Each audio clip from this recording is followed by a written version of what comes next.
Ciao a tutti e benvenuti. In questo video vi mostrerò come attivare o disattivare la pausa dei media mentre si prende sonno.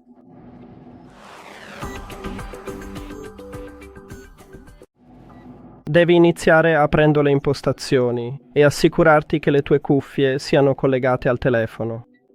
Poi troverai la riga delle tue cuffie in alto. Devi toccare questa riga. Ora scorri verso il basso. E dobbiamo trovare la voce pausa media mentre si prende sonno. Per attivare questa modalità devi toccare una volta il cursore accanto se lo sfondo del cursore è vuoto.